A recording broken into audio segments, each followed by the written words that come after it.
There's no place to escape to. This is the last podcast. On the left. That's when the cannibalism started. What was that?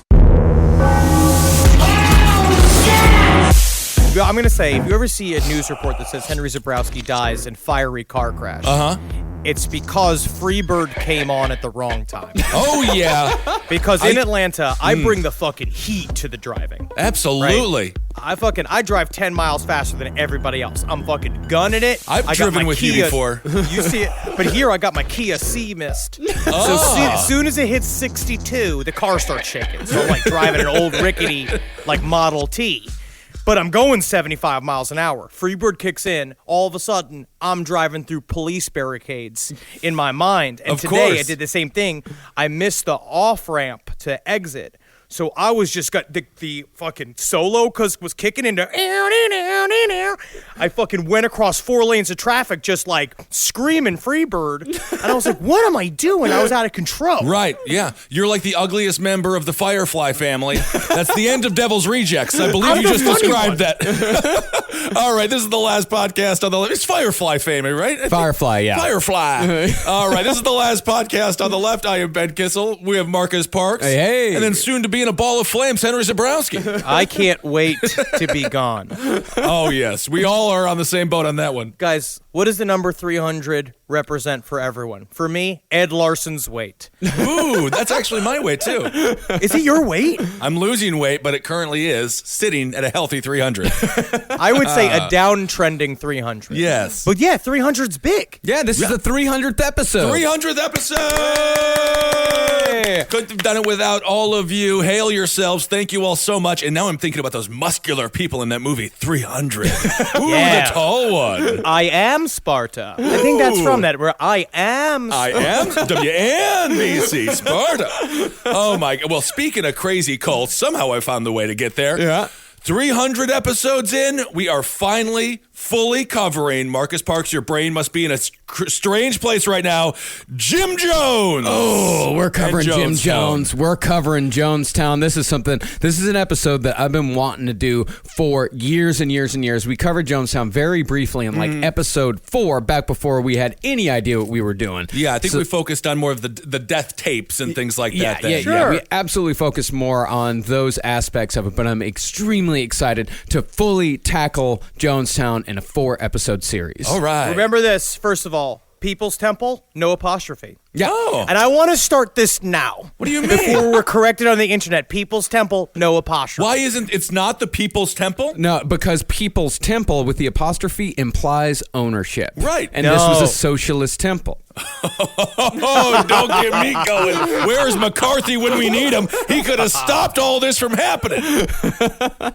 So Jim Jones, known as Jimba to his mother, was a murderous cult leader who led 913 people to their death and ordered the execution of a further 5, all on the same day in 1978, either in or around his cult's compound, Jonestown, located in Guyana in South America. All right. Now, Jimba, normally you'd imagine you'd find somebody named Jimba at the Animal Actor show at Universal.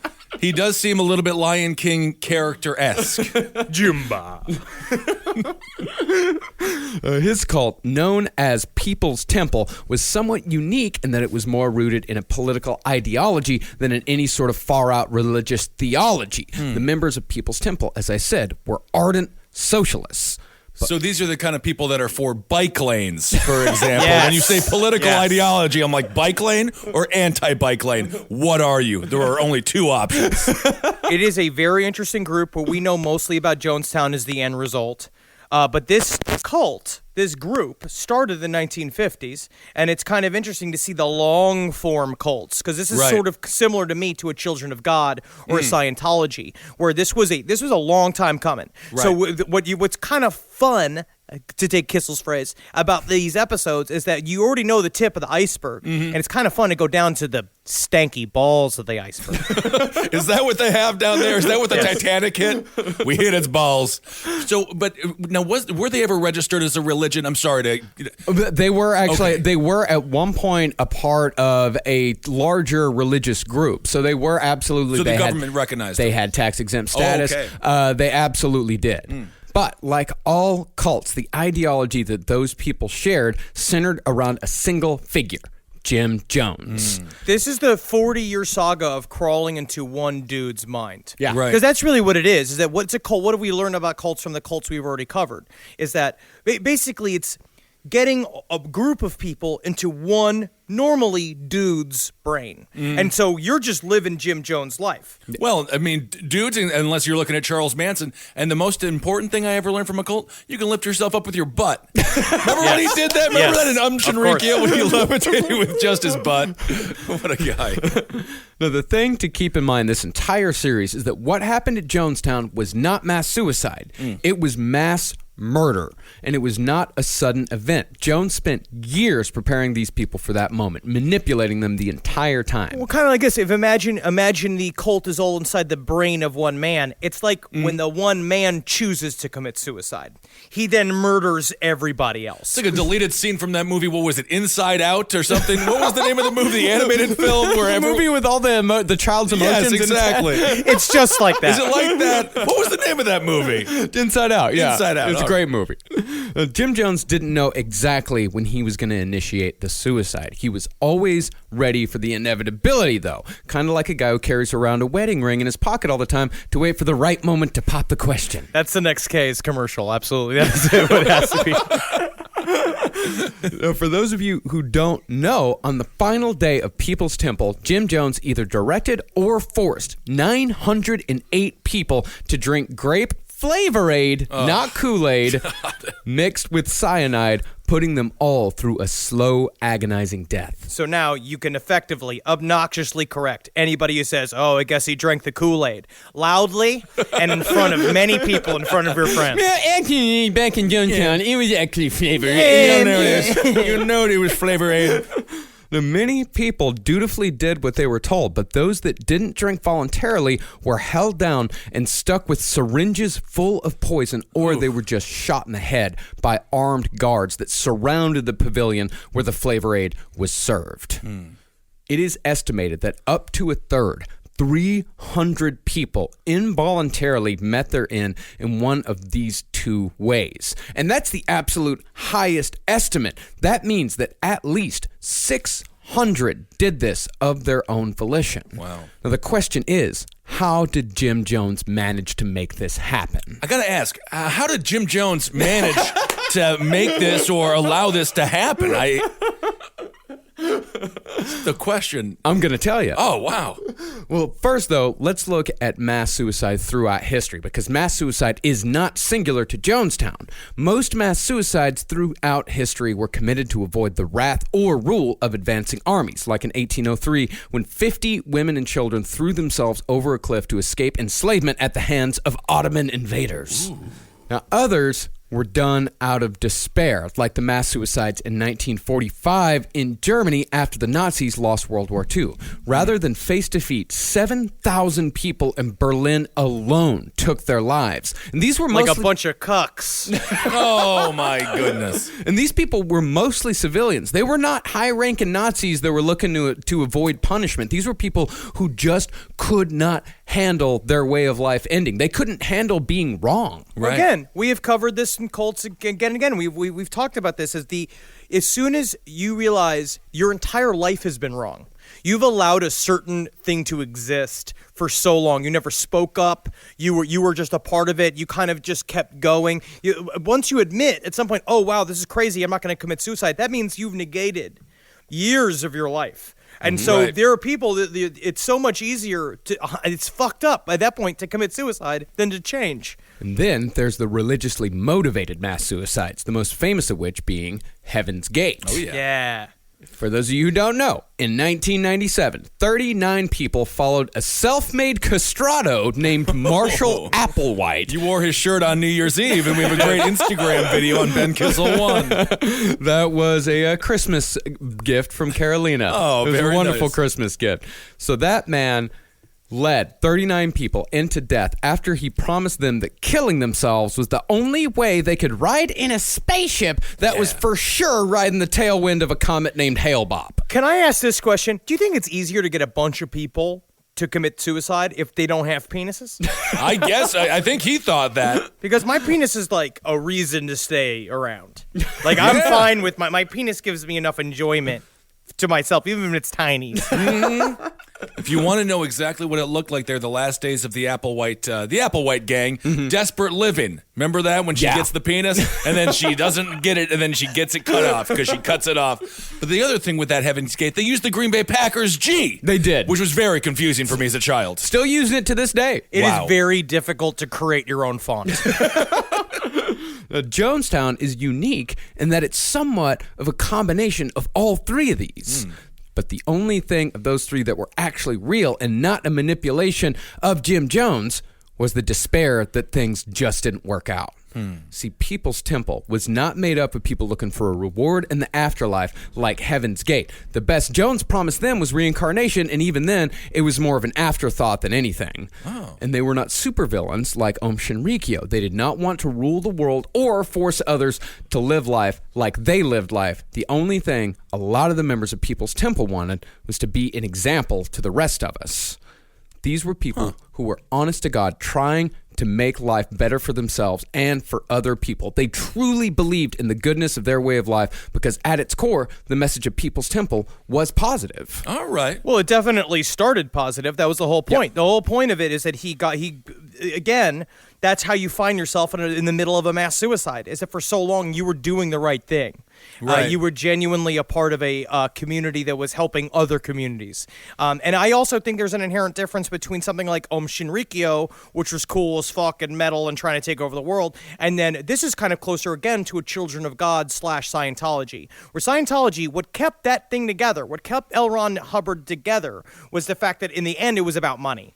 He was trying to make money, and it's weird having that other side goal is what keeps it alive and keeps it going today. Where Jim Jones, again, what happened was that I think the central question of all these episodes are going to be, how does someone go from somebody who is like genuinely trying to help society into maniacal, power-hungry cult leader that now, which is Kissel, you're going to have to watch out for with your fucking future in politics. Oh, yeah. Because that's where this shit always goes. Oh, yeah, and there's no way it's not going to go great. Not hundreds and hundreds of episodes of my voice being recorded on this show alone that could sink any political career despite any amount of charm. Well, these people, a lot of them did believe in Jim Jones, yes, but a lot of the others only believed in his message, and they let Jim Jones get away with a lot of shit because of that. They believed in racial equality, and they believed in social justice, even though that term has become loaded in recent years. But either way, People's Temple did great things in the 25 years they were in existence and made the lives of many of their members and many of the members in those people's communities better. All right. But at the center of it all was a man who could have walked the path of the righteous, but eventually chose evil. As an example of where People's Temple and Jim Jones started and where they ended, let's compare excerpts from two of Jim's speeches. Here's an earlier sermon made in a People's Temple church in San Francisco to hundreds of smiling people. You look out at the crowd, everyone's smiling, they're hugging each other. There's you actually feel like a love in the room when you watch this. Do you think it's drug related? No. This is not. This is a sober bunch. This is except for Jim Jones himself, yes, a staunchly sober bunch. All right. Like it was a huge rule. It's like the difference between looking at footage from the studio audience from when the Cosby Show was filmed then, and then now if you get a group together and show episodes of the Cosby Show to them now. Different reaction. Hindsight 2020. Sure. Let's hear this first one. Now will each of you give a very fond embrace, a salutatory kiss of greeting to your neighbor, Let's fill this atmosphere with warmth and love. All right, that's the first All one. right, Yeah. very nice. Yeah, it's very nice. It's very positive. Everyone in the crowd is hugging each other. Kind of got a Bing Crosby Christmas special He feel is. to it. He doesn't is, and this is before the sunglasses. Yeah. Oh, okay. Yeah. This is And that's before the also how you sunglasses. know when things go wrong in a friend's life. Right. If they start wearing tinted sunglasses inside, Right. that is always a very bad sign. Absolutely. Now, here is Jim Jones in his very last speech, made about a decade later, after the mass suicide, the mass murder in Jonestown had already begun. You'll regret it this very day if you don't die. You'll regret it if you don't die. You'll regret it. Too many people? I saved them, but I made my example. I made my expression. I made my manifestation, and the world was not ready for me. Paul said I was a man born out of due season. I've been born out of due season just like all we are, and the best testimony we can make is to leave this goddamn world. It's like the spiritual version of one of those pre-meth, post-meth billboards, but the drug for Jim Jones was power, and he just like slowly rotted out his teeth. No, the drug and for his Jim morals. Jones was also amphetamine. Yes. Oh, okay. Yeah. Yes, Yeah. yes. That was makes him sense then, too. high as fuck. Because at that point, Yeah. he had, this is, because in the beginning, he was really clean, almost too clean. He was sober to a point where I think it's disarming. Obnoxious But and by this sober, yeah. point, it's the opposite, where his teeth are all fucked up. He's there screaming. I also will say, Jim Jones is very similar to L. Ron Hubbard, and I wonder if there is a thing to it, where they have a sort of feminine aspect to them, where Jim Jones, once he started dressing up all the time, and he started doing his hair and doing all these things, and then the kind of the weird affected speech that started happening later on in his life, very similar to L. Ron Hubbard. I wonder if there's something about the Baphometic duality that these guys have that attracts people to them as well, where they have kind of feminine aspects and masculine aspects, and that makes them very attractive to people. Yeah, that's a good point. Well, I think the Get you a affect- guy who can do both. That's what I always say. Get you a leader who can do both. Well, I think the affected way of speech, the more feminine affective way of speech that Jim Jones took on, I mean, we're going to see exactly why later on, but he started to make an affectation where he tried to speak like an old black woman. And Yes, that's right. He did. The oracle. I am Yeah. 1,000% serious when I say like that. That is one of the affectations that he made. And we're going to see exactly why he did that later on in the series. All right. And I would get in trouble for this. You don't get in trouble for that. You've done that. I would say I would. What get do in trouble. you? I would get in Are trouble. you for putting it. yourself in free speech jail because no one's put you in I'm free just speech upset. jail? I'm already upset. The victim in all of this is Henry Zabrowski. As it That's always what we'll is. learn As it throughout is. the series. As it is. As always. It all comes down. It all trickles down to me.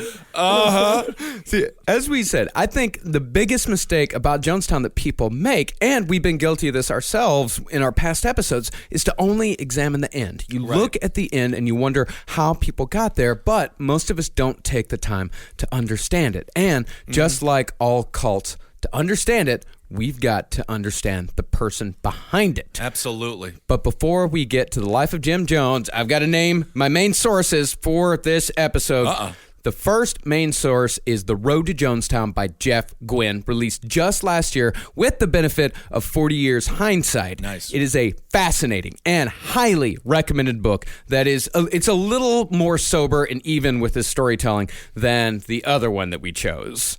The other main source is Raven by John Jacobs and Tim Reiterman. This one was published in 1982, only 4 years after the Jonestown massacre. And although it's widely considered the definitive Jonestown account, it doesn't really benefit from the passage of time as The Road to Jonestown does. Yes, which is great. I like having these two perspectives. We've both learned a lot. The Road to Jonestown's a wonderful book.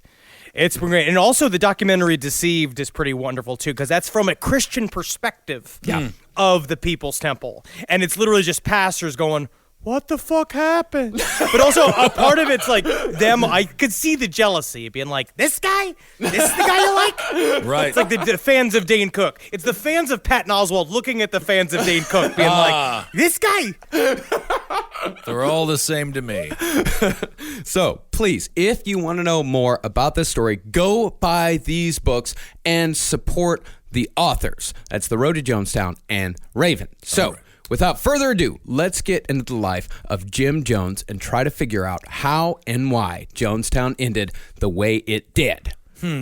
James Warren Jones was born in Crete, Indiana on May 13th, 1931. His father wasn't a Flavor Aid magnet, was he? That would be because incredible. that would be amazing if he was birthed into the Flavor Aid, into that entire hierarchy, that theocracy that is the Flavor Aid company. Their only god is Flavor Aid. Oh, no. He was the son of a wildly bizarre couple named Lynetta and James Thurman Jones. Okay. Although Lynetta was not his mother's birth name. She was born Lunett Putnam in 1902. I think it's Lunette. It's I think probably it's Lunette. Lunette. But I like Lunette Lunett is better. Putnam. Yeah. Well, I mean, spelling-wise, there's no E at the end of it. It's just Lunnett. You give her some barbells, she squats. She squats. She knows how to do squats. Love it. Where do you want me to put the keg? It was probably Lunette, yes. Beautiful. But she was what could be described as a lifelong pain in the ass. Okay. Her marriage to Big Jim was actually her fourth, having already exhausted 3 men by the time she was a hair over 25. Well, if they can't keep up, get out of here. Well, I she was like her. 25. She was also described as an old maid, which is a fun thing about the time period. That's the patriarchy talking. Jim Jones's father, James, was a World War I veteran who'd had his lungs ruined in a German gas attack, essentially weakening him physically and mentally for the rest of his life. That was something I want to get more into at some point about the gas victims of World War I, because those guys, it was a whole ruined generation of people. Like all those people, because they were deeply debilitated. Yeah, we talked about it a little bit in our Edgewood series about the effects of these gases on men and what it actually does to them. But, you know, a lot of people that came back from that war and a lot of people who had these sort of respiratory problems, you know, they go past it and they live full lives. But James Jones was not that type of man. He was a bit of a pussy. Well, he was just a non-figure. I want to say pussies are very strong. Thank you, So we'll say Kissel. he's a bit of Thank a you. dick, Henry. Thank you. Yeah, he was a non-figure. He was unimpressive and unambitious from cradle to grave. Okay. But he was a member of a prominent and rich family. To be fair, it's not. You can't be ambitious in the cradle. You're a baby. You can be ambitious in the cradle. Oh, what do you got? What can you do? You can I was a climb out baby and climb sitting there back in just doing pull-ups on the crib. Oh, I don't trying know to about make that. my penis longer, wrapping it around the bars of the crib, just leaning back, just trying to be like, I will be a man about town, saying that to myself. But the thing is about James Jones is that he was a member of a prominent and rich family, which is exactly why Lynette glommed onto him despite him being damn near old enough to be her father. Okay. Now, the townsfolk called him Big Jim to distinguish him from our little Jimmy. But by the time this guy reached his 50s, he was so beaten down and defeated that they'd taken to calling him Old Jim instead. Sad. Not clever with the nicknames.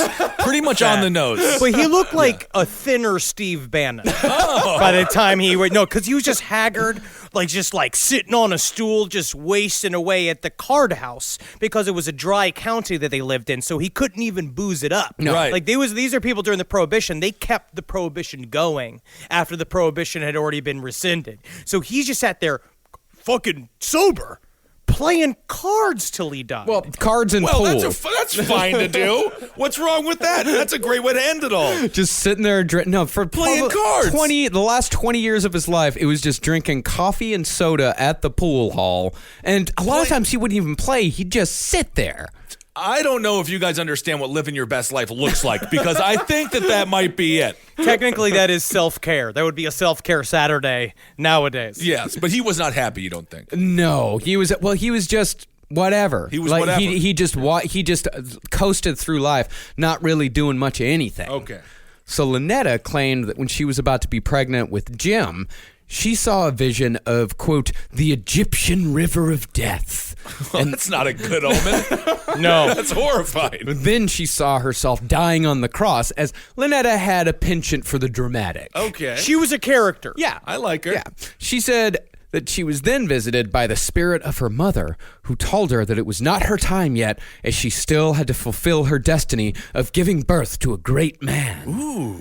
Now, knowing what we do about Lynetta, this is probably horseshit. This woman was constantly telling lies to make herself more impressive than she really was, and can be best described as a woman who never quite grew out of her snotty, rebellious teenage years. I like her. Well, because you know what it is? It's true, right? Because you're right here. Part of it's like she did defy the conventions of her time. She wore pants. Yes. She liked to swear a lot.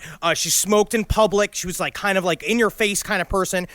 But the problem is she was just difficult for the sake of being difficult. Yeah, but guess at so. the same time, but you can also see her bumping against a society that didn't understand that she wanted more from life. But the problem is that she didn't put the work in. No.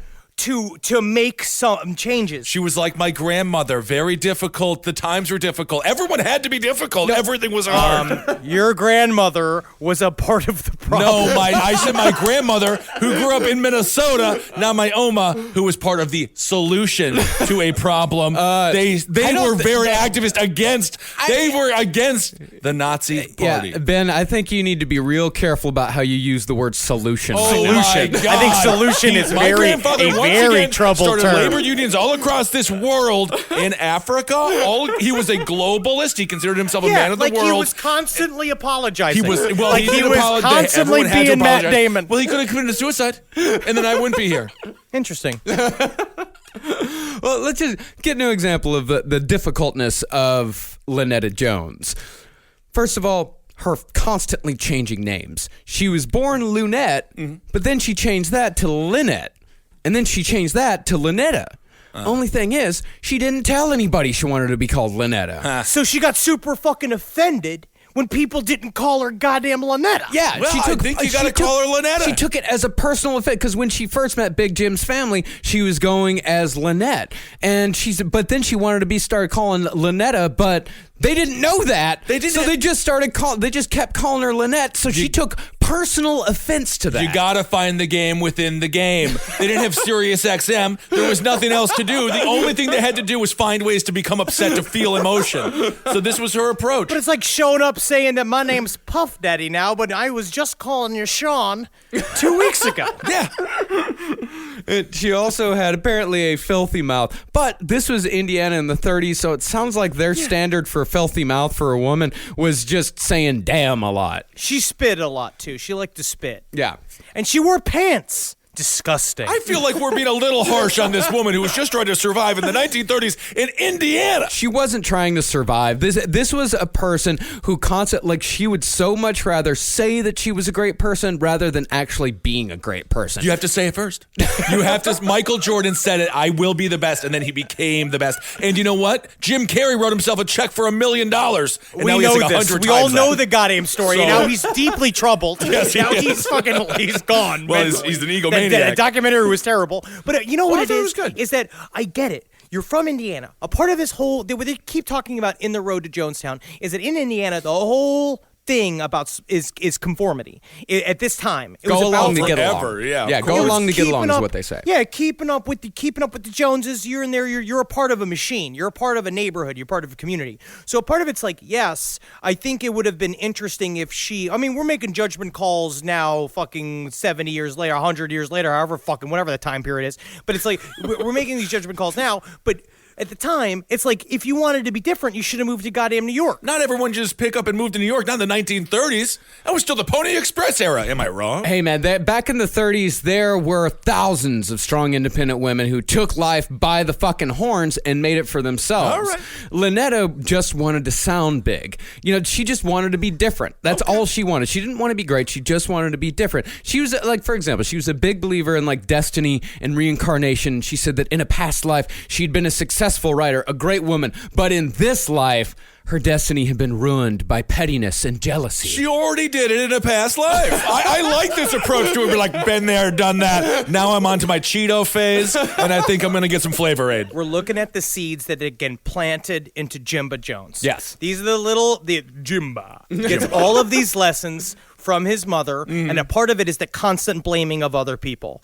And waking up with this idea of she said, I was chosen by God to give birth to a great son, which is a part of what she what she had retrofitted for herself to make her feel normal about herself having a child, was that she put it all into Jim. And now he's got to live up to his mother's expectations, which are going to haunt him for the rest of his life. As far as mother issues go among sociopaths, she's not the worst mom that we've ever No. covered in these series here. She absolutely is In not. the podcast. Well, I mean, if you want to compare her to a serial killer's mom, you can kind of compare her to Jeffrey Dahmer's parents, because even though she was saying that Jim Jones was a great man, was going to be a great man, and her son was going to be a great man, she was constantly telling her son that he was going to be a great man. She didn't actually want to put in the work of actually raising her kid. So she pretty much ignored him for most of his upbringing. And in fact, when he was born, she dismissed him by saying he resembled, quote, an ugly Eskimo. And I am not going to say that she is wrong. She definitely had a bit of a Heidi Klum moment with that by calling him an ugly Eskimo, but she is correct. I just picture her buying him sunglasses, huge aviators when he's like 6 months old, and we just slowly watch him grow into them. But that's not what happened. But that's what I fantasized. Yeah, if it was a Pixar movie. Yeah, and Jim's dad wasn't any help either. Like we said, he spent all his time over at the pool hall drinking coffee and soda. Okay. And in other words, Jim Jones was left to his own devices to do whatever he wanted. And what little Jimmy wanted to do was almost exclusively abnormal shit. Yeah. He got right into the weird shit very fast.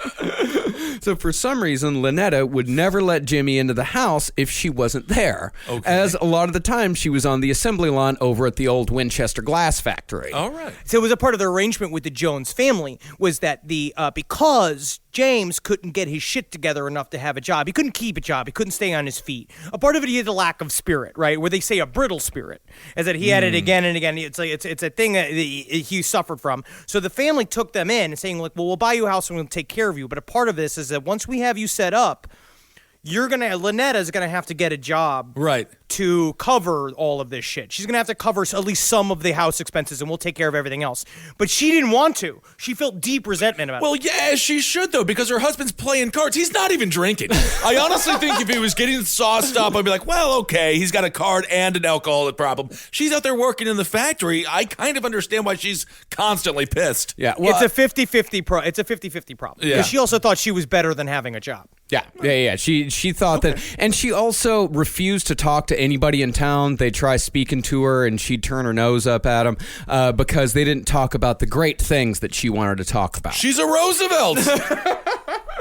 Yeah, and I kind of get that, but she also never made any real effort. It was always her being better than everybody else and her building herself up. Like, for example, the Winchester glass factory, she was just an assembly line worker, but years later, she told everyone that she was a labor union leader, that she had led everyone in an uprising to have the workers treated well. Well, it was not true. She didn't do anything. She didn't do jack shit. All right. She did nothing. She made glass. That's good.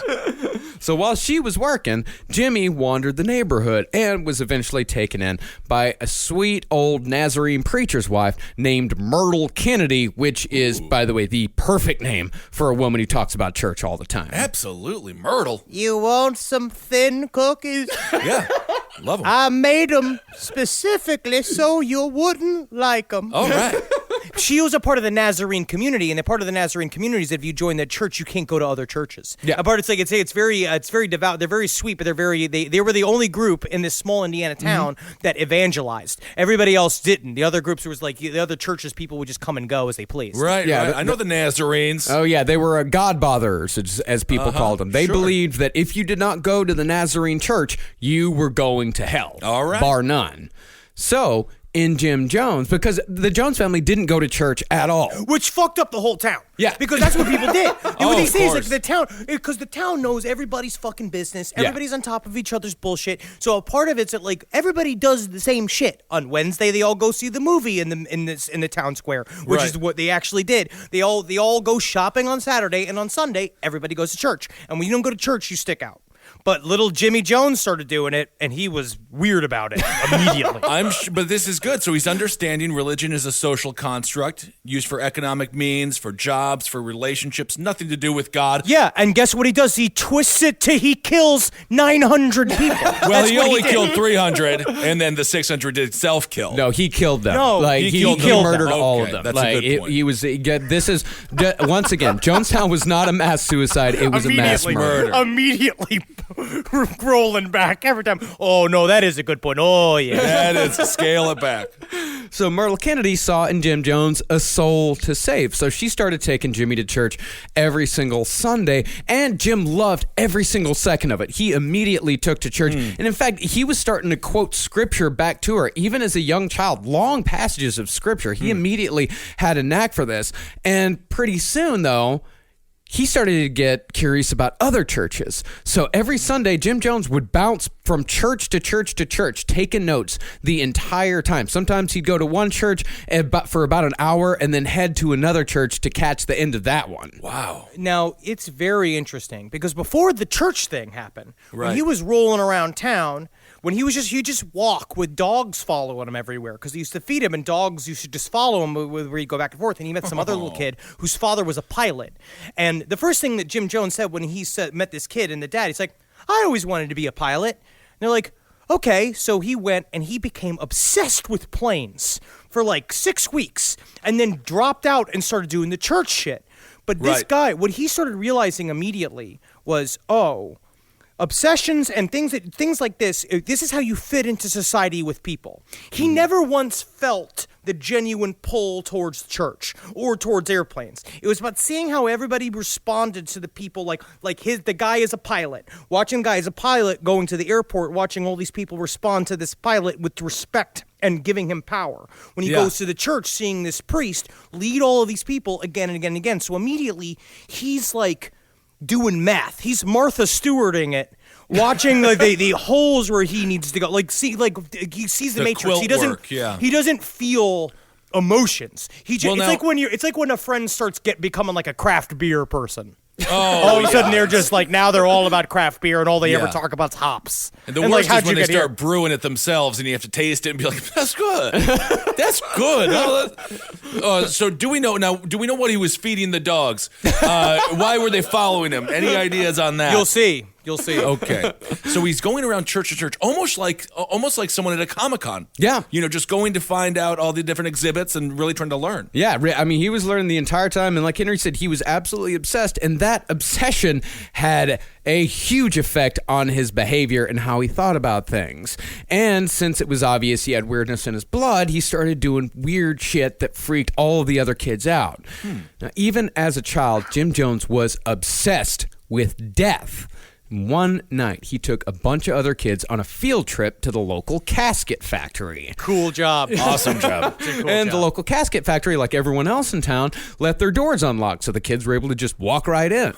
Different time. And once they got inside, Jim directed all the kids to lie down in the coffins so they could all feel like what it was like to be dead. Cool. And he didn't do it just once. He did this multiple times. And every time he did it, fewer and fewer kids came along with him. They didn't want to meditate. That seems, it could be very relaxing. It is very relaxing to just mime the sweet release of death. Yes. But he also just go in, and it was true. They said they would eventually watch him go by himself. What are we talking here? 12, 13, 14 years old? He's pretty young. He's not quite 10. This is like 9, 10. Okay. So he's a savant. Yeah. Of the creepy, leadership art. of the disgusting of the morbidity. creepy, Of dictatorship. Yeah, and then there were the animal funerals.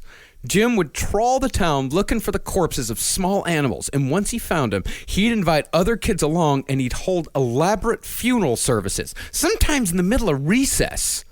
This guy, I mean, he could have just been a very successful, wealthy televangelist. He's got a Joel Osteen vibe, Benny Hinn type thing happening. He was. I don't. Well, I know. Obviously, we'll get into the dark turn here. But at this point, there's some good things that you could carve into a good person. He could have been a lot of things. He was trying to be like the heavy metal version of a preacher for a while, being like, I walk the walk, I don't go, and I will get into this. But he didn't like the idea of personal, flashiness. Yeah, and so when those funeral services started freaking out the older kids, and they stopped coming, just like they stopped coming along with him to the casket factory, Jim got the bright idea to make the younger kids attend. And those younger kids were just happy for the attention of an older boy at first, but when they tried to leave, Jim would bully them into staying. And then after that, Jim Jones was introduced to who seems to be his very first hero, Adolf Hitler. Oh, wrong choice. Oh, Jim, you made the wrong choice. Wrong choice there. Was all the other kids, just because it's like a time showing these newsreels of World War II. Yeah. And all the other kids they love playing like Americans and running around being, oh, yeah, I'm here to save all the concentration camps. What are concentration camps, little Billy? I don't know, but we're going to find out soon, I bet.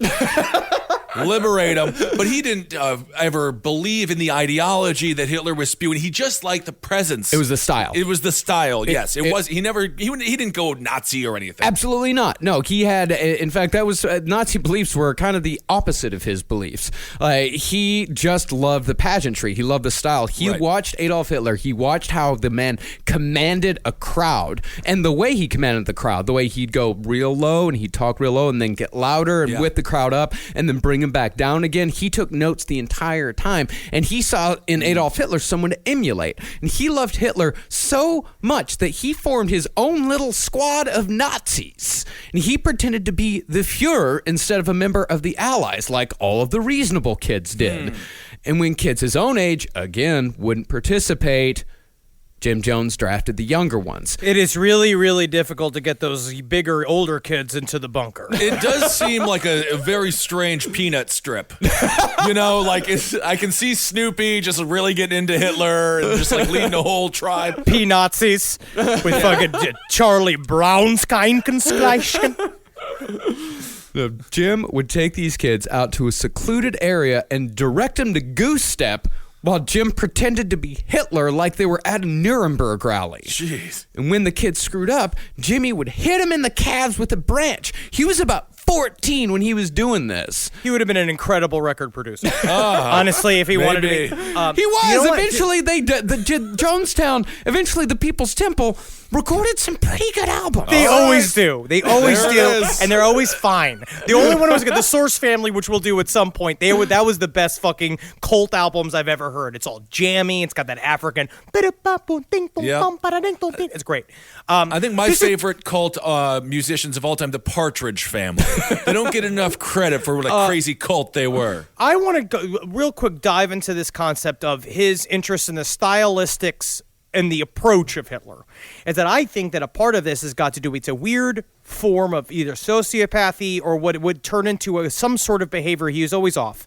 There's to me, there's something even more nefarious about separating the style from the substance of Hitler than just being a Nazi. I think a part of it's yes, you can hate and buy the idolatry, the ideas behind Nazism, right? And fill with this hate, and then eventually either release it or be proven wrong or live your whole life as a person filled with hate. But there's something else about somebody that cherry picks something like a thing, like the idea of his speech style or the pageantry. He cherry picks that off the top of one of the worst ideologies that existed, the Nazi idol, and he used it to his own advantage. And in some weird way, it's almost like fucked up in a worse way, where it's just like he uses the quote unquote the good stuff from the Nazis and then he'll use it later on too. Yeah, he completely, I mean, of course he's also a child when he's watching this, so he's not he doesn't have a very developed mind, right? But he's not looking at what Hitler's doing. He's just looking at how he's doing it. Right. He sees how Hitler is getting these people all riled up, but he doesn't look at what that sort of style does to people. He's not paying attention to that at all. The shallowness of his style, right? So they talk about how that's the thing with Ted Bundy we see all the time, and that weird thing about serial killers, even the ones that they said had emotions. It's that shallowness that I think is it's weird. It's the banality of evil, kind of. It's like a kind of thing where people are you kind of view it from a detached point of view. But isn't that normal though? That's how you learn. You emulate, and then you're just a shadow. You're a shell of who you're emulating, and then you fill it with your own personality, your own ideas, your own ideology, right? Yeah. I mean, it's smart in a way. Well, it's how humans learn. Actually, I think in a way, like Jim Jones, he as we're gonna kind of see, I think It's actually, if he hadn't have done evil, like, it's actually a pretty good example of how to be successul. Yes. Like, how to live your life. Like, it very much is. Like, Jim Jones, if he's anything else, he was a successful person. Yep. But he just chose to use that success for evil. Unfortunate. Rather than good. It was never enough for him, and that was the problem. Yep. And with these young kids that he made play Nazi, since an older kid was paying attention to him, the younger kids mostly put up with it. They put up with him hitting him with a switch. And this was one of the most important lessons Jim Jones learned, and he learned it as a teenager. If the kids your own age don't want to play with you, then you find the ones no one else is paying attention to, and you play with them. Yeah. Or you go way old and hang out with 75-year-olds. And he did that too. He did that too. Yeah, He's on fire with finding friends. Yeah, he learned that all you have to do is just give them a little bit of attention, and they'll follow you anywhere. Yep. See, unlike most of the serial killers we cover, cult leaders tend to be lethally clever. These people are brilliant. Well, they're politicians politicians and serial killers combined into one. Yeah. Yeah, it's politicians, serial killers, and then business people. Like, Yeah, it's a yeah. thing, because then you're forming like a company. Like what it ended up being, especially this, he has to like bring people in. It becomes a money thing, because then he becomes obsessed with money too. I love the idea of Jim Jones. Like, I need to LLC. He did do that. What that conversation had to be like. So what's your product exactly? Like a death cult. Well, their most impressive skill, cult leaders, is always that of manipulation. Jim Jones learned it very early on in life. But like serial killers, Jim was also into a bit of animal mutilation. Uh-oh. According to the book Raven, Jim once tried to sew a chicken leg onto a duck with a string just to see what would happen. It's against God, Jim. You don't want to do It that. doesn't like it, but if I saw it on Food Network, Oh, yeah. I'd be like, slide it over. That's out of bounds. Flavor overload. But true to the duality of Jim Jones, he tried to take care of animals as well. He just wasn't very good at it. He kept carrier pigeons and would send them on secret missions, but they all inevitably died, and each one got a funeral. Suicide bombers, huh? Kamikaze pigeons. But then again, he would also arbitrarily shoot his friend Don Foreman with a BB gun. That is fun. My brother used to do that to me. My brother It used to sucks. do that to me, and I used to shoot him right back. And we had great BB gun wars all in the basement, all across the home. And all across the neighborhood. And they looked like real guns. Yeah. Nowadays, I would just be shot by the police. Oh, yeah. But back in the 90s, we had freedom. Well, he wouldn't just shoot him with a BB gun. He'd take actual guns, like 22s, and he'd just point them at his friend and just smile and smile.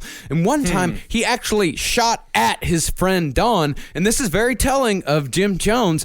Don was hanging out at Jim Jones's house, and he's like, all right, well, I gotta go do my chores.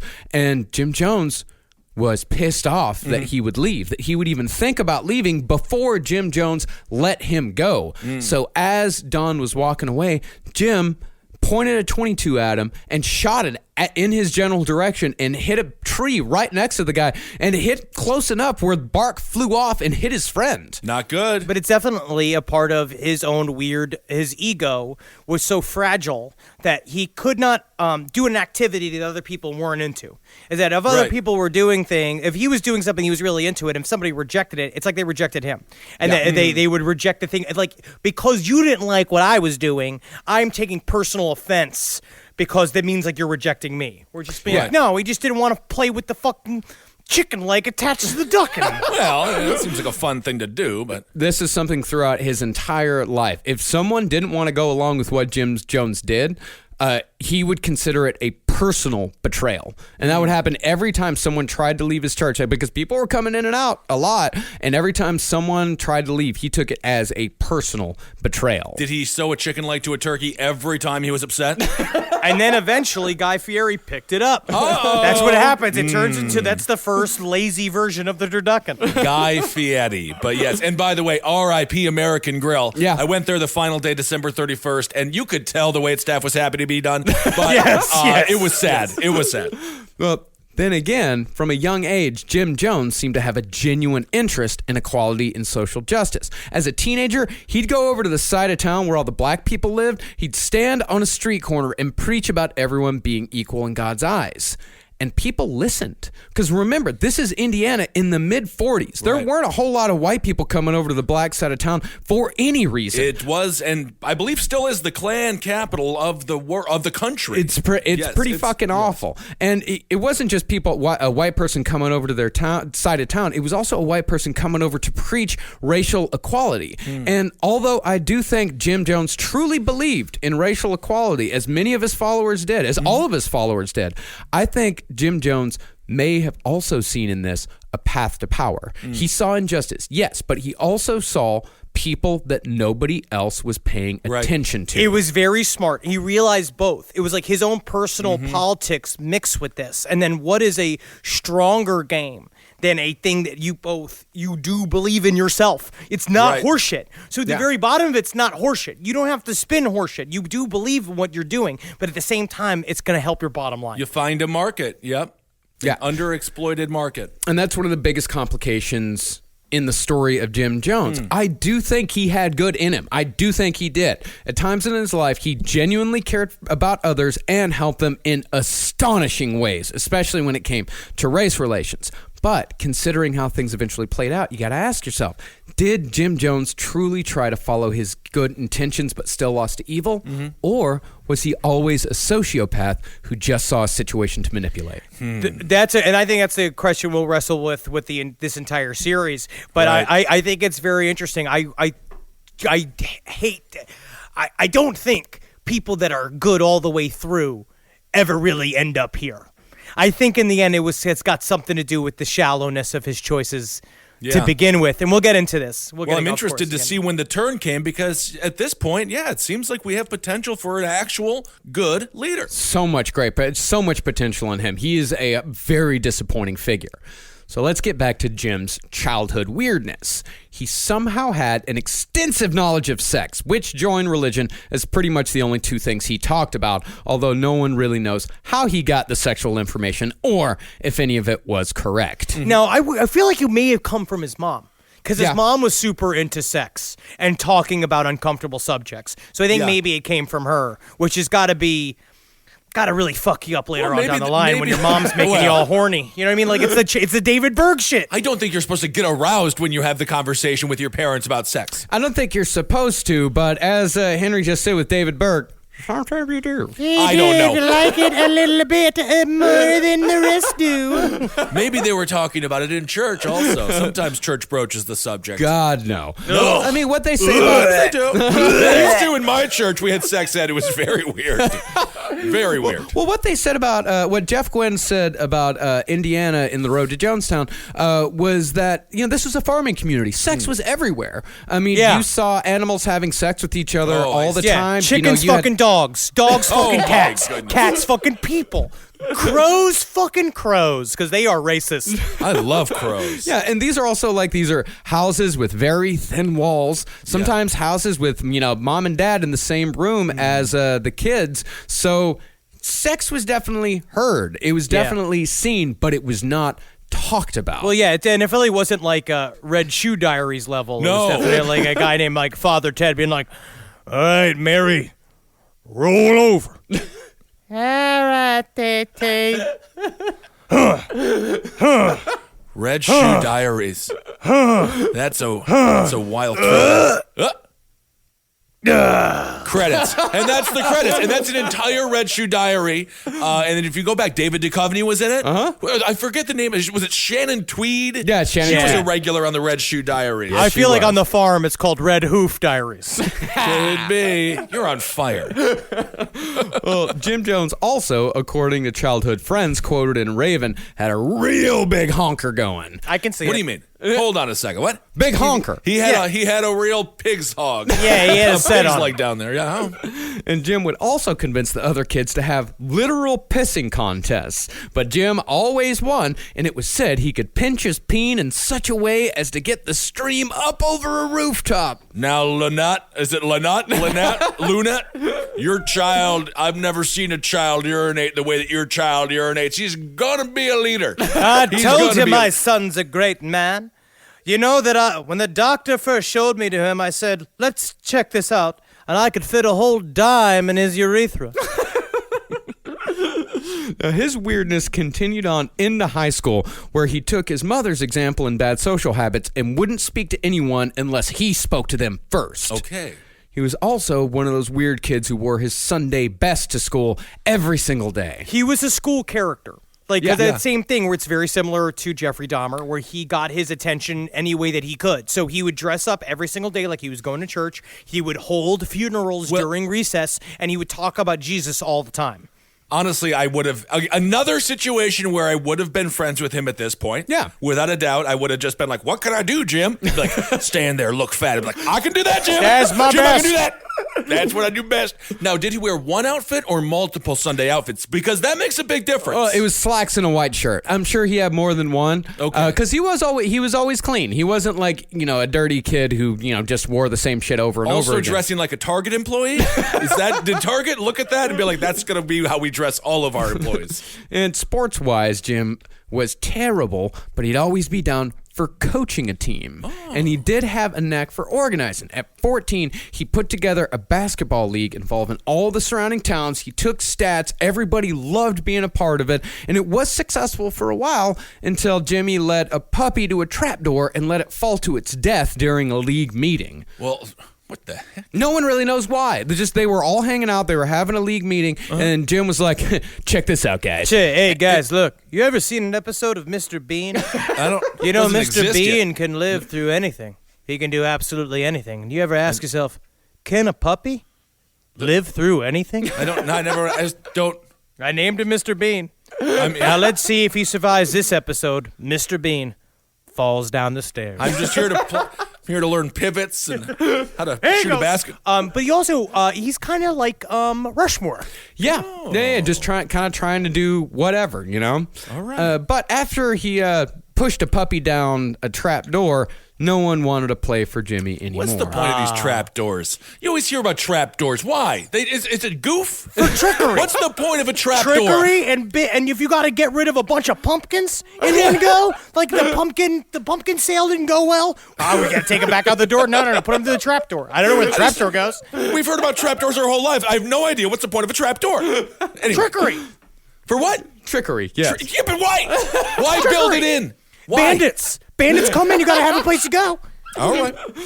Well, this whole time, Jim was still focused on church, if not the Lord.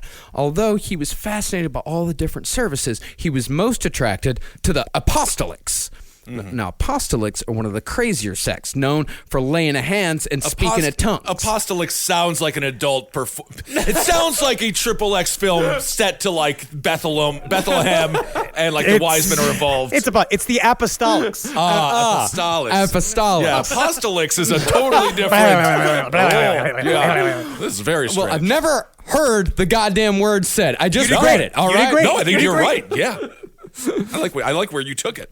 Well, they were So that's a extremely. Red Shoe Diaries I would watch. The Apostolics. Well, the apostolics put on extremely theatrical services. And in these, I think Jimmy found the kind of service that combined the messages he enjoyed from the churches with all the excitement and crowd participation of a Nazi rally.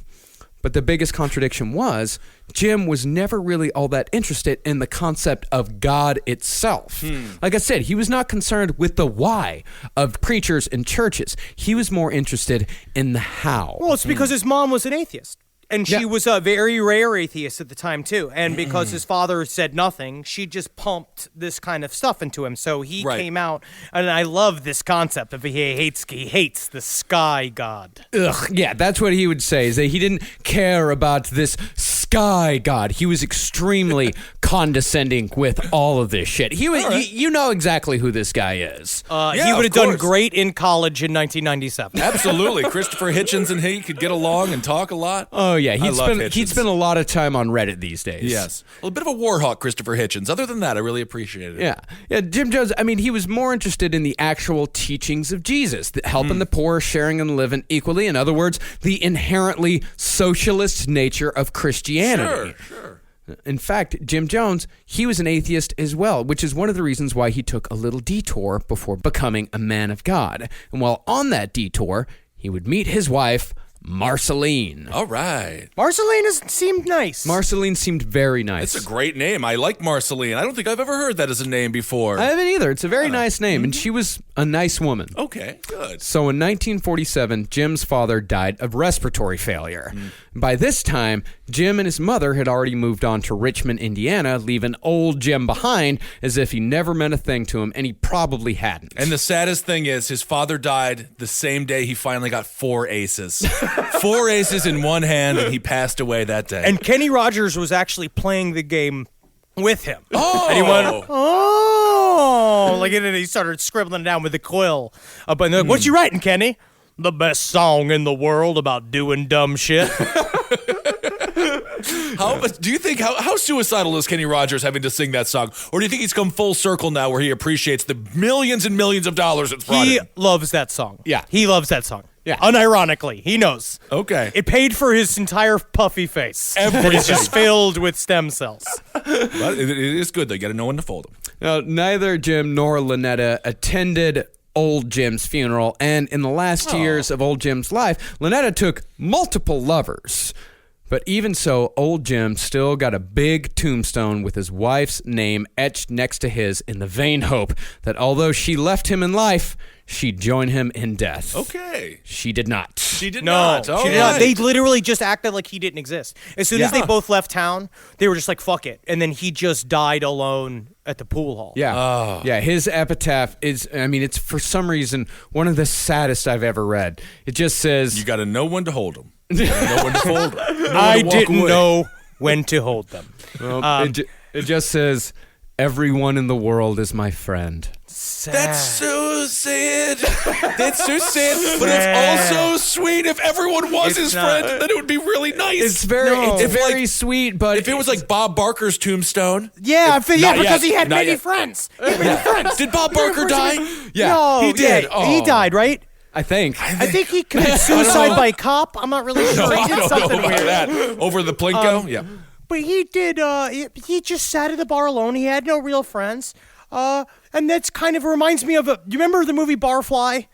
Of course. That's based off the life of Charles Bukowski. Yes. Mm-hmm. With I forget what, Mickey Rourke plays him, and Yes. he goes, this was for my friends. This was for my friends. Like, just like pointing out to the whole bar, and everyone's just trying to avoid eye contact with him. Yep. Yep. There's always one of those sad guys at the old bar. Yeah.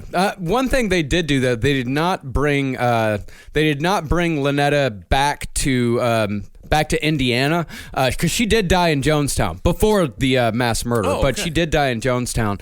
But still, for some reason, they still etched her year of death and date of death on that tombstone that was right next to that she shared with old An Jim. analogy for how shallow the entire Jones family was. Yeah. It's the only thing that makes a gravedigger sad is an empty, unwritten on tombstone. Yep. He has to do something. He's gotta just do like, something. I handle bones and corpses all day long. I will not see a tombstone with writer's block. So when Jim and Lynetta arrived in Richmond, they were no longer getting financial help from old Jim's family as they once were.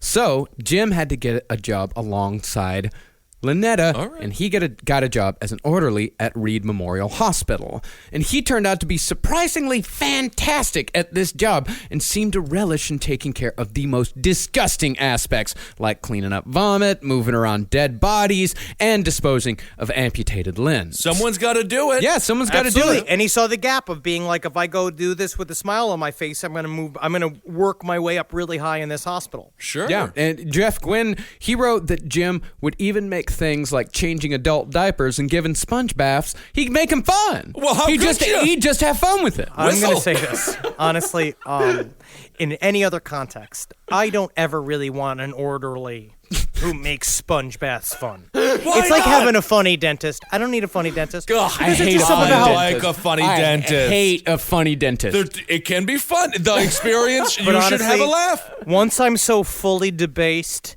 that I'm in a warm bath and my family is no longer involved with me and they are cleaning shit from my hole, I don't want any fucking yucks. I want this to be a business-like procedure that is done as fast as fucking possible. That's the I don't want you running your your late night tight five on me. Well, I can't feel my goddamn feet anymore, and no one's here to take care of me. And I know you, and I know for a fact you are going to love it. You are going to Yeah. Like how red it is? Because I've been eating a lot of beets. Yeah, I like to change the color of it, and I can do it by anything I eat. I'm making this fun. I'm the one who makes Beth's fun. a nightmare. And speaking of just having fun with it, Jim also managed to get a job for his childhood friend, Don Foreman, although this was not fun for Don. Oh.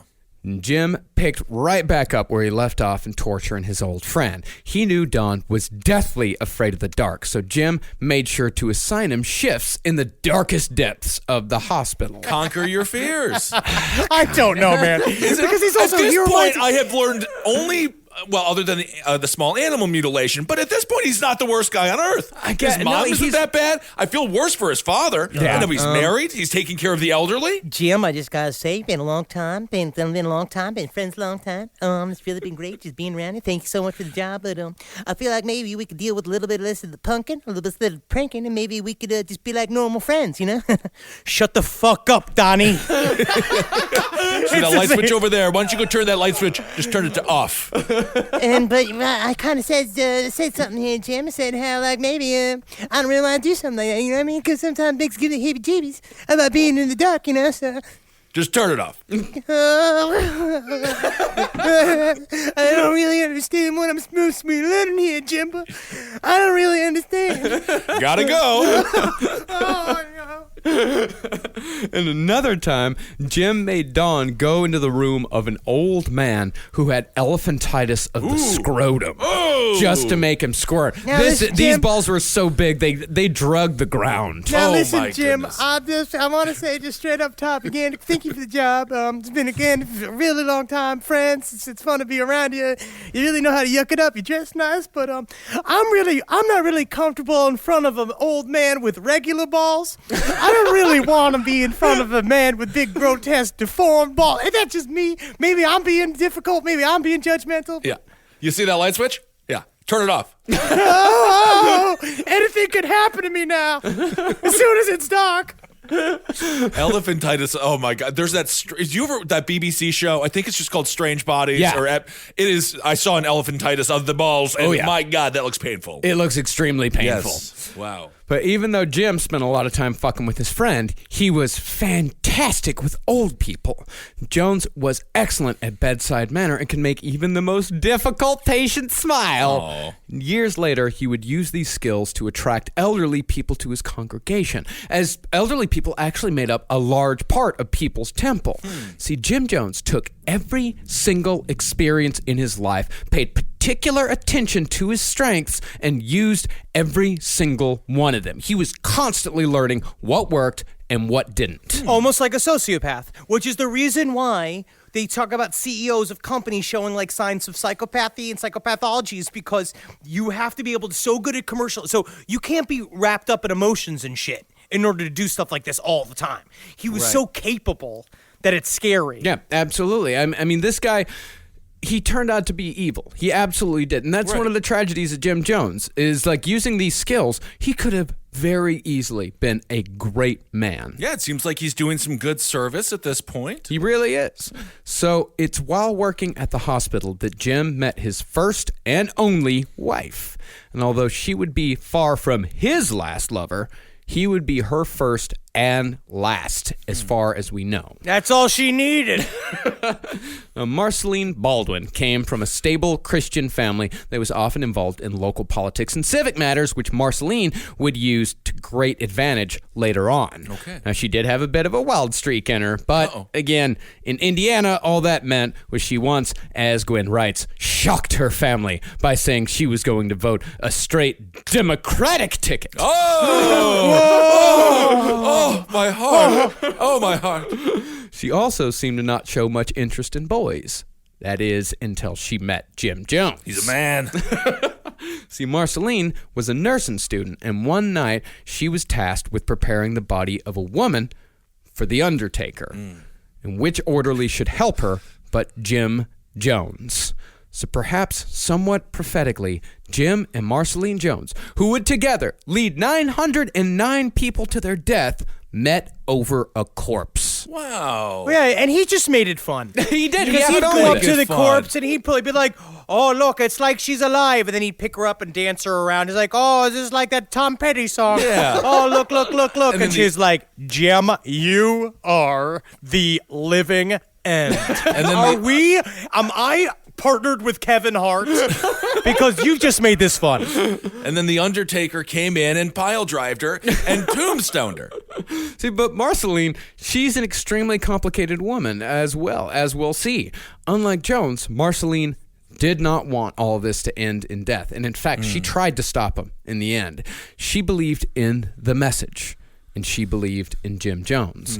What impressed her most that first night was how kind and gentle Jim was with the family of the dead girl. And I think when Marceline saw how Jim acted that night, left such an impression on her that she figured anybody who had that sort of compassion had to be good. It's almost like Jim Jones instinctively knew that about everybody, and he knew that people would therefore believe anything that he said as long as he did some of the most very intense and personal care at the hospital. Yeah. And he would learn that later on too. It's being like, well, so by leading by example, he can then also get everybody to trust and do whatever the fuck it is that he wanted. So because of that moment, Marceline essentially became the first follower of Jim Jones. And despite his many glaring flaws, Marceline always followed him, even when she didn't agree, because she believed in the message. Now, is it like Fight Club where you had the big booby Bob? Did the guy with elephantitis for balls? Did he go or elephantitis balls? Did he follow second? He died. He did die. Yeah, he died. He died. God. But I'd also, he was be like, Marceline, I can't help but see you're dating old Jim there. You know, I'm going to say there's a lot to be said with the man who's got basketballs for testicles. Because you know what they say? What? By the size of a man's testicles, if he got big testicles, he's going to need bigger pants. I'm looking for an in here, Marceline. Please date me. Just date me. Shit's gonna go bad. I know it's gonna go bad. So Jim manipulated Marceline just like everyone else, and she was extra susceptible because she had no experience with men at all. He told stories and lies to build himself up into something great, just like his mother did.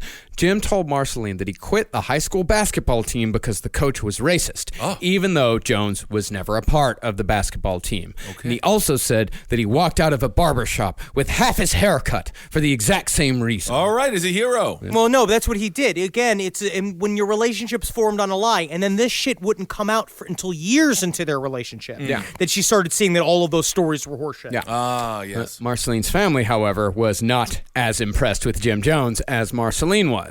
He'd get into screaming arguments with her family at the slightest provocation. He had the mouth of a sailor, and he just generally gave off a weird vibe. Like almost everyone in Marceline's life, from her family to her friends, looked at Jim and said, why him? Listen to your family when it comes to your partner, and I really do believe, believe this wholeheartedly. If everybody around you is saying this person's a problem, because last podcast left, we've always been on the idea that serial killers and these people are never the quiet ones. You never not see it coming. Right. You always see it coming. It's always they're always weird. Yeah. If they're gonna do fucked up shit, they've been fucked up forever. They just got finally the weird green light to do the fucked up shit. So it wasn't healthy arguing, though. It wasn't like a healthy debate. No, absolutely not. He would get angry. Yeah, it was just, he'd just fly off the handle at the slightest provocation. And yeah, like Henry said, if your family says he's bad, if your friends say he's bad, or vice she, versa, he or she, if they say that this person is bad, listen to them. 99.9% of the time, yeah. Yeah. But back then, what Marceline's family and friends thought was that if she saw something in him, because she was such a good person, she was so sweet, if she saw something in him, then there must be something there. They're wrong. Tell the court they're wrong. Tell the jury they're wrong. While the two of them were dating, Jim decided he wanted to be a hospital administrator because he was very good at being an orderly. And he didn't really want to go to med school, but he figured that one day he could work his way up into running a hospital. He couldn't be a doctor, so he'd be the guy that told the doctors what to do. And then when he's like 75 and he's in one of those rooms being taken care of by another nurse, he'd be like, I finally made it to the top of the food chain. Finally now did it. I am the one being taken care of. So, in order to get there, Jim Jones started taking classes at Indiana University in Bloomington. Hoosiers. Uh-oh. And while there, his roommate said he woke up one night from a spot in the top bunk with a sharp pain in his back. Jim Jones was on the bottom bunk. And at first, the guy on the top bunk thought it was just a loose wire in his mattress, but then he heard this weird hissing sound coming from the bottom bunk. And when he looked down there, he saw Jim Jones working a hat pin in and out of the mattress going, Go to sleep. Go to fuck back to sleep. Oh my God. It is very PCU. Jim, honestly, I got a big test tomorrow, and again, this is ow. It is not cool. It is not fun for me. It's a little fun. I see that you're smiling. So he's using his roommate like a pin cushion. We don't know why. No idea why. Okay. Absolutely no idea. He's having fun. He's just having fun. Now, all this shit did not deter Marceline, and the two were married on June 12th, 1949, in one of those weird double weddings that people used to do. Double wedding? Double wedding, Who yeah. else got They married? used to do Marceline's sister. I think her name was Edith. Really? Yeah. Okay. Double wedding. Now, after the two got married, Marceline found that Jim was not quite the Christian that she thought that he was. Now, as we said earlier, Jim Jones was an atheist, and a dickhead one at that. Uh-oh. But Marceline, who was a devout Methodist, didn't know that. It wasn't until after they were married that Jones told her that he could not believe in a loving God who allowed so much suffering in the world. Well, why didn't this conversation be broached? You think they would have gotten to this lied on the to her. first or second date? He lied to her. Straight up lied to her. Oh, I see. And he was such a dick about it. And you know what kind of guy I'm talking Oh about my here. God. Oh yeah, There's he nothing was worse than an evangelical atheist. he was such a Bill Maher about it, Oh, let's say. God. That Marceline started considering divorce pretty soon into the marriage. Okay. But as this was the 50s, her mother talked her out of it. The terrible thing is, had Marceline left Jim Jones, if she would not have been by his side every step of the way, especially in these early years, it's almost certain that Jim Jones would not have gotten anywhere near as far as he did. She had the power, right? She's the political fam. She helped him out. The lessons that she gave, we'll get into it. The civic lessons that she gave him helped him endlessly. The woman behind the man. Okay.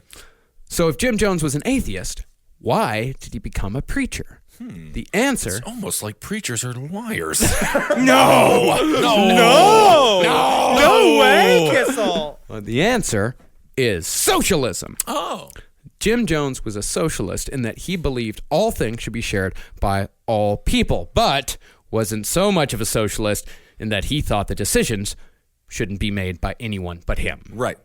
That's a common theme. Yes, yeah, he's a socialist. Everyone should be sharing everything, but I'm going to be the one that tells you how to share it. Exactly. And this is what kind of, but the Methodist Church changed. It's very interesting. Yeah. What eventually turned Jim back to the pulpit was a new stance by the Methodist Church. Okay. And in 1952, the Methodist Church reformed to a more progressive creed. They wanted, quote, the alleviation of poverty, the right of collective bargaining, free speech, prison reform, full employment, and racial integration, which is a lot of great things. Great attitude for a church to have. Hell, Absolutely. back when I had the faith, I was a Methodist. That's what Right. my family Okay. was. But this is what he realized, because he said he saw the whole, like he sees it everywhere, where he figured out where to go, Right. which is the people's problem, his problem with church, and a lot of people's problem with church is that you got a bunch of talk about God, but you get nothing out of it. You don't actually receive any pragmatic anything from church. Yeah. So he realized, being like, we got to create a place that we call a church. That really what it is a place where you come to me with problems and Right. we figure out together how to fix the problem. What if we call it like the Young Men's Club of America? The YMCA.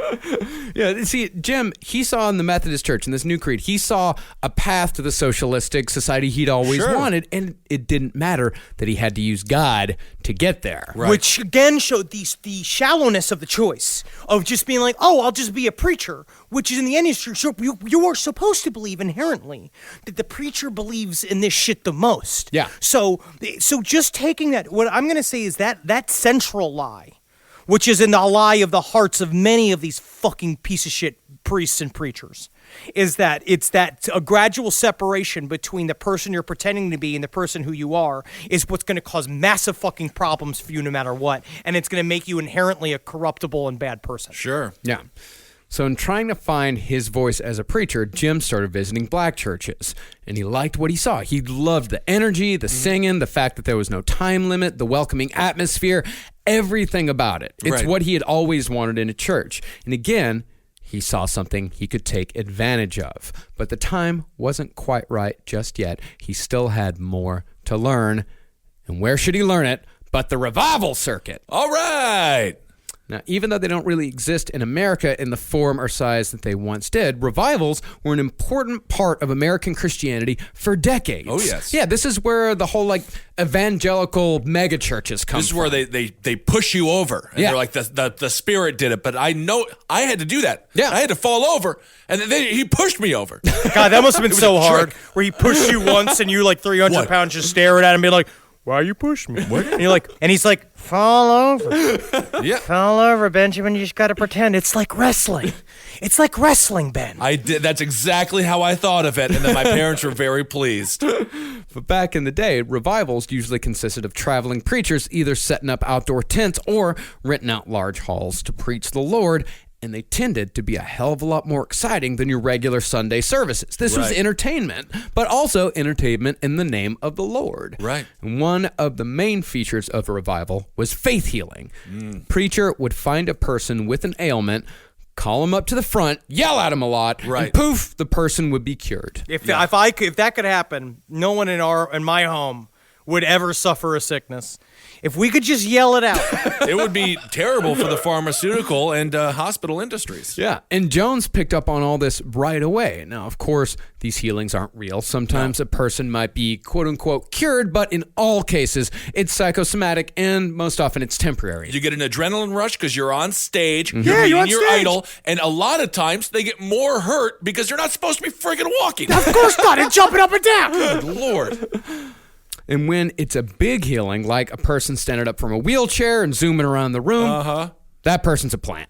Oh, yes. Yeah, that's all. That's all yes, nonsense. But in the beginning of Jim's career, he had no accomplices, so he had to find another way. Yes, dude. And he realized this shit early on. He did it like a leap of faith. Yeah. The Steve Martin movie. Yeah. He would use his talent of memorization. Before the revival, Jim would mill around in the crowd. He'd listen for names and complaints, and when he heard someone talking about their ailment, he'd pay close attention.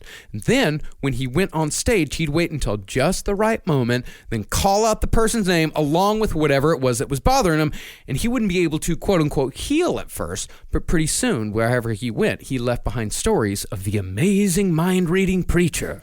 And all of this shit, when he was when he was listening to people and was calling them out into the audience or from the audience with their ailments and all that, this is a skill he eventually perfected.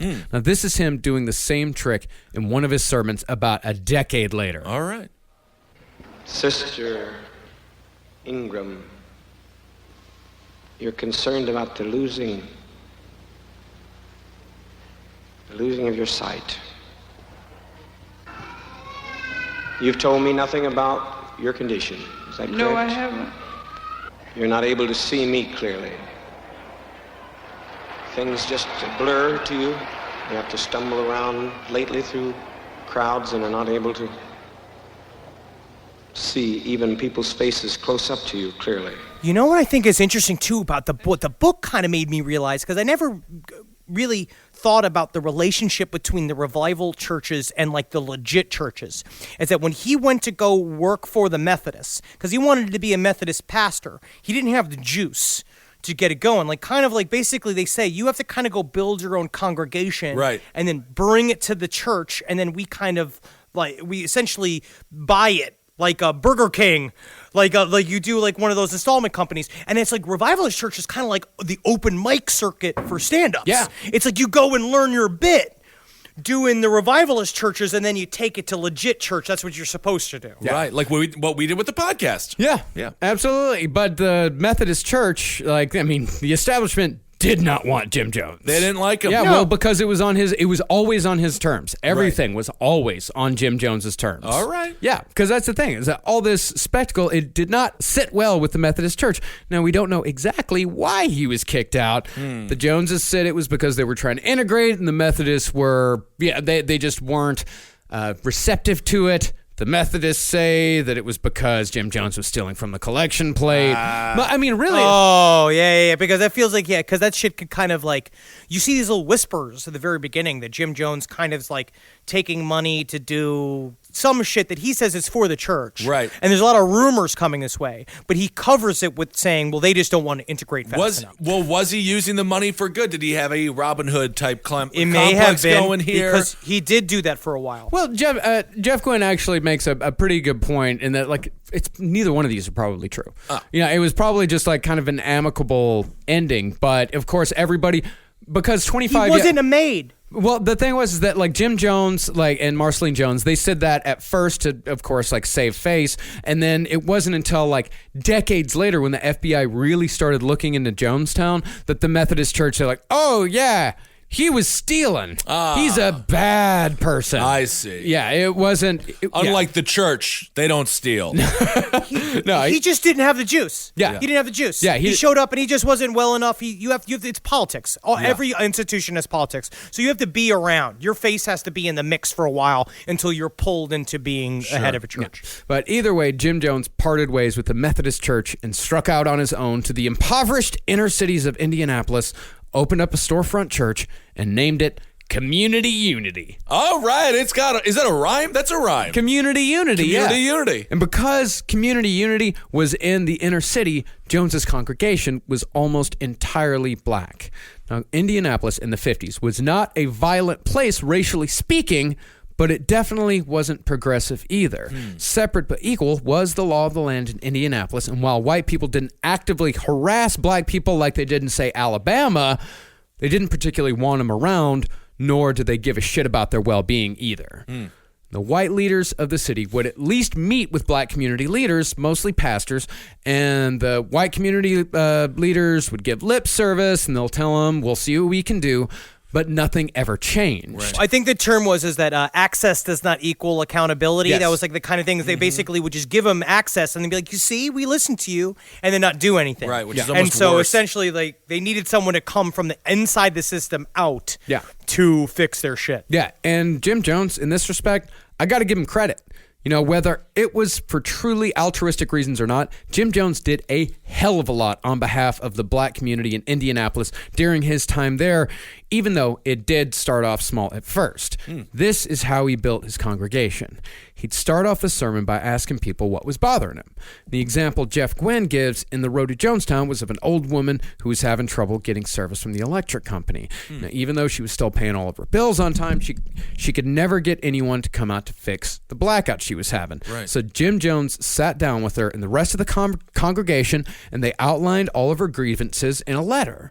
And you might not think that this would be much, that It's just writing a letter might not do a lot. But sure enough, when the woman came back the next week, her lights were on. Boom. And then he did this with another person, and another, and another, He's a and community another. organizer. And this was his whole thing, is that you come to church and you come away with something, and then you realize that like you give something. But because he's an atheist, he's not selling him a false bill of goods. He's actually He is, though. actively. He No, but he absolutely did is get this not. woman. It's a tangible gift. It's a she has lights Yeah, now. but he's still saying that he's a man of God. He's not telling them he's an atheist. But the people who were like claimed to be like all up into God, that's the only thing they give you. Yeah. But I mean, this guy is giving tangible rewards and tangible gifts, which, as you just said, I mean, is something we have to. That's an accomplishment. But he's still doing it with a lie, right? So right now it's great. Yeah. But it's like Yeah, as things sure. grow, we're going to see how that lie makes things Right. really complicated. Yeah, and pretty soon in the community, word started to spread about this guy. And as Jim Jones himself said, heaven was all well and good, but there was really no reason to wait until you died to get your reward, to get justice. In other words, is heaven a place on earth? Is that baby, you know what it's worth. Was also Tiffany must have been a member of the original community unit. Maybe she was. Yeah, what Jim Jones said was Community Unity was a church where you get something now. I like that. Yeah, and to a community that was used to never getting anything, right? That was extremely appealing. But since it was just a small church at first, Jim Jones had to do something to make ends meet. Uh-oh. Jim Jones. Where is this going? This is completely true. If this has anything to do with dancing erotically at night, I'm not going to be happy. Better than that. He sold spider monkeys door to door for $29 each. Honestly, whatever he did later in his life is kind of, this is a door. Two things here. Number one, $29 is quite a bit for the 1950s. It was but it's a spider monkey. How many were there? No, I checked out the inflation calculator. It was like $260. That's cheap for a spider That's monkey. worth it. I think it's a lot to spend on any sort of spider monkey. Even just it's choosing to spend it for the spider monkey. Oh, it's cute. And also, second of all, how does the spider monkey supply get to you? Well, where do you is get a your question. product from? How do you go, how do they transport it? Yep. How difficult is it to keep it in your house? Just the world's- Where do you keep these spider monkeys? the world's itchiest underground dealer, and his coat is just lined with spider monkeys. Like, come into this alley. I got something to show you. Just sell these fucking spider monkeys and get them off my hands. I feel like that's the sales pitch. That's it. Hey, hello, thank you for having me in your home. There is 50 spider monkeys in my Volvo. I need you to get them the fuck out of You this are Volvo, covered please, in for the love of scratches God. and scabs, sir. They are everywhere. Yeah. They thought my balls were a pile of grapes. I need to get these out of my hands. I'll take them all. Well, even the spider monkeys ended up gaining Jim Jones new followers. Of course. This is a testimony from a woman from the PBS documentary about Jonestown. The first time I met Jim Jones was Easter 1953. My mother-in-law, Edith Cordell, had a monkey and it hung itself. And she wanted to replace the monkey. So she looked in the Indianapolis Star, and in that Indianapolis Star was Jim Jones's ad that he had some monkeys to sell. So it was through that she met Jim Jones and came back saying that he'd invited her to church this next Sunday. Never do anything your monkey salesman tells you to do. Also, I gotta say, if you're Jim Jones and you're selling monkeys, you gotta ask, so what happened to your other monkey? Oh, it hung itself? What are the conditions of your home that aren't good enough for a monkey to want to live? We're just handing monkeys out to anybody. You drove a monkey to suicide, and now you're just gonna get another one? Did it befriend this a is like spider? my mother with a Did dog. the spider make a noose out of its web? How did the monkey hang itself? That's so difficult. So difficult. For it, number one, for it to learn eternal despair. Right. Then for it to Robin Williams itself I mean, in order to get out of the house. Just had to go. So sad. Besides just the monkeys, to further supplement his income, Jim Jones continued on the revival circuit, where he was becoming a fairly well-known name as a healer, as he'd improved his act quite a bit from the simple mind reading days. So he's a healer and a monkey salesman. I'm so on. Right now, I am about to go to Seatown and get Flavor Aid. This sounds good.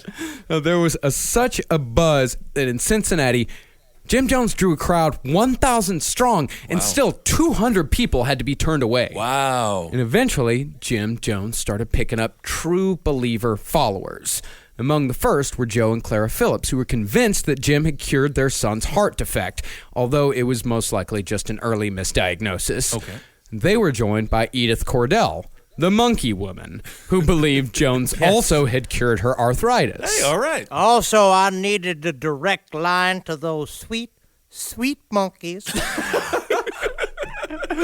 But it wasn't just people who were healed who were drawn to Jim Jones. A lot of them were attracted by his message of racial equality. Yeah. Jack Beam and his wife, Rhea Viana, joined Jim Jones in 1954 after their church rejected integration. Oh, my. And to give you an idea of how dedicated these people were, both Jack and Rhea Viana died by Jim Jones's side in Jonestown 24 years later. By their own volition. Very Absolutely. much by their own volition. Absolutely, because they believed that he was doing good, and that's how you get him. In the end, like that's what the whole thing got twisted Yeah, I mean, in the 60s. At this point, it seems like he is doing some good. These bigoted churches, he's the only one reaching out. He's selling monkeys once again.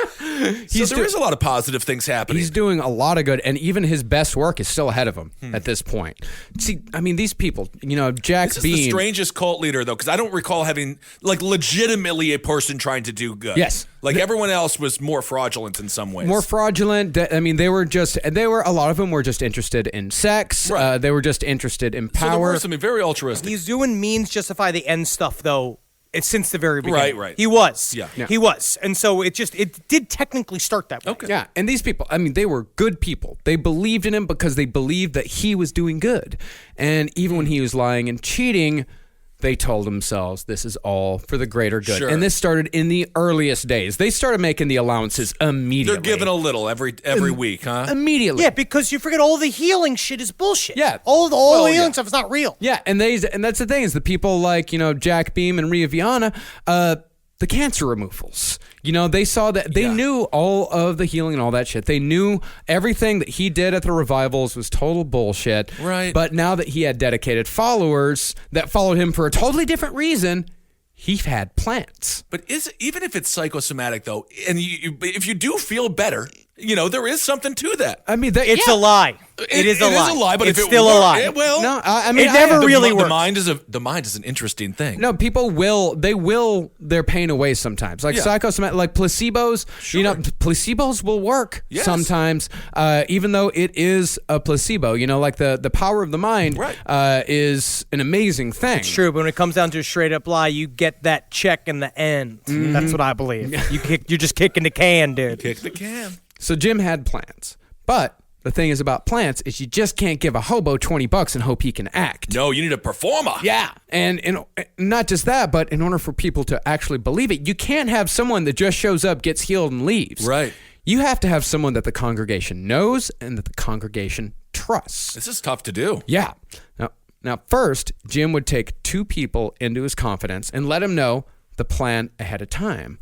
But he never asked the godly folk. It was always those that thought the God stuff was just a means to an end who were in on the plan. Well, sometimes in order to entice people into a restaurant, you got to have fake food on the outside.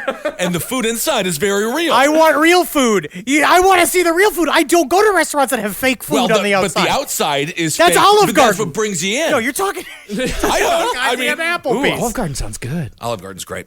Yeah, unlimited breadsticks. It's fine. Unlimited soup. Although, how many breadsticks and soup can you have? A lot. And they do cut you off, by the way. I learned that.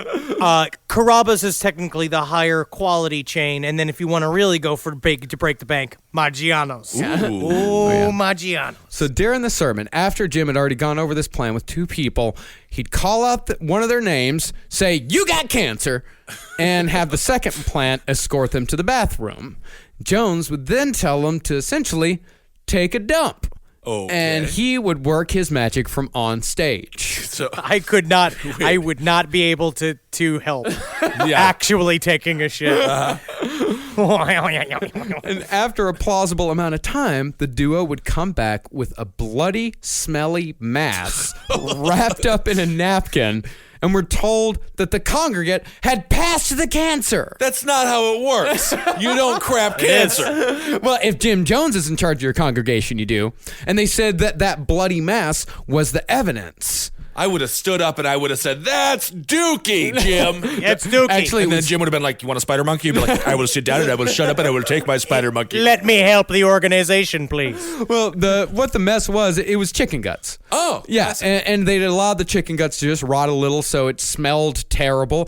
But the way they took care of people not looking at it too close was saying that the past cancer was highly infectious and nobody should get close to it. And as far as the person who was carrying it around went, it was taking Jim Jones, taking every bit of his power to make sure that person was not infected. But nobody else. I cannot protect all of you. I can only protect my man Jack. Oh, I like this guy. You could have taken one of my dumps from this morning. I had a bunch of foie gras last night. Ugh. And I tell you what, it's nice going in, but going out, it is what it is. It's not even nice going in. Yeah, it is. So nice. It's meat butter. So the combination of working these supposed miracles on the road while actually helping people out with their problems back in Indianapolis meant that Jim's congregation was rapidly growing. Naturally. And eventually, he needed a bigger space. And so, in 1956, Jim Jones bought a former Jewish place of worship.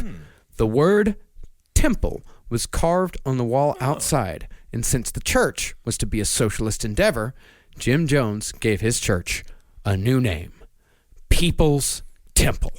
And that's where we'll pick back up next week with Jonestown Part 2. All right, laying interesting groundwork here. No idea about this guy. How do they get to be as big as they are? It's fascinating to learn the origin story here. I will say a lot of crooked hard work. Yeah. Yep. That's what we're going to see is that it's weird how, like, in the end, because same thing weirdly with Scientology, these guys kind of go into it kind of with the idea of getting a quick buck or like a way to like kind of scam the world and get things going for themselves or like doing stuff. But in the end, a life of trickery is like so much more work. Well, it is, but at some point, I do have to imagine that he looked at his wife and said, honey, we're going to need some more chicken guts. Moving on up. Well, Jim Jones was an extremely hard worker. I mean, when he was like it. when he was in college, he never slept. He just never, and that eventually caught up to him.